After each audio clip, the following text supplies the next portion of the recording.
speaking of practice, Joanna, you've also mentioned the importance of what you refer to as mock exams, the whole element of practice. What is a mock exam? What's the purpose and the benefit? And how does it help with a student's application and admission process? Well, let's talk concretely about the SAT test, for example. Okay. So many of the universities pre-COVID or test optional now, depending on which university you're looking at, would require an SAT, and that really is a benchmark.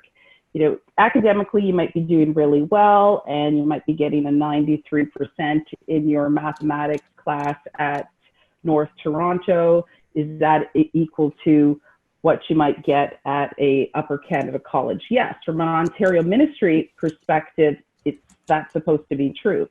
But the SAT is there as a standard benchmark that the universities can use to assess you and you and you globally, right? So the ability to look at an SAT and see that as just one piece and one measure point for the entire process. That test is scored at 1,600 points.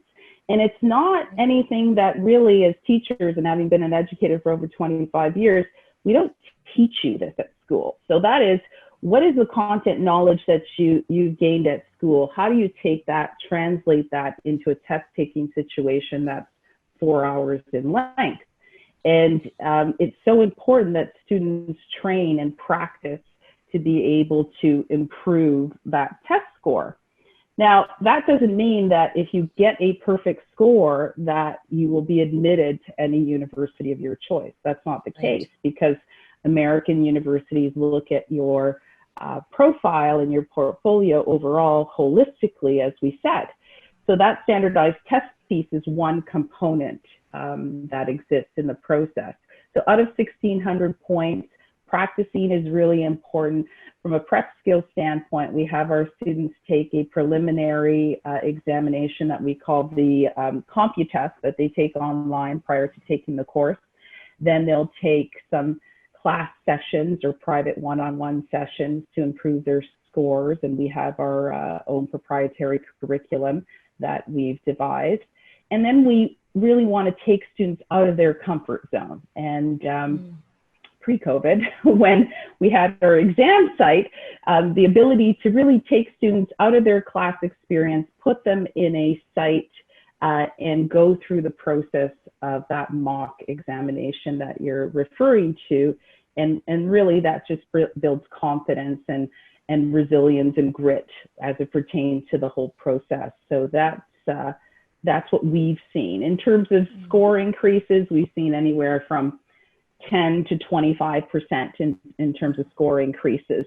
But what I want to emphasize is, although initially families may come to us to prepare for the SAT, and a great number of families do, that's not really who we are, right? And so the SAT is one piece of that bigger puzzle. And although we serve our clients in helping them prepare and maximize their scoring potential, what else do we offer around that to support them? And this is the piece that I really love. So the value add of being able to connect with the American universities, the value add of when we're having discussions with our families and realize that, oh, this might be a great fit for MCPHS in Boston.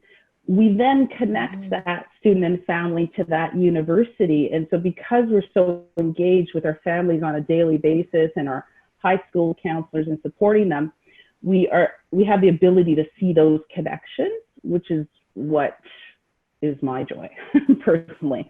So beyond the SAT exam and fitting that into that bigger puzzle, what can we offer to our families so that they succeed? And I was so pleased to hear from a couple of students recently, one who was at a workshop many years ago and said, you know, I sat in that workshop, Joanna, that you presented at, and after that he went on to play a college sport, which is great.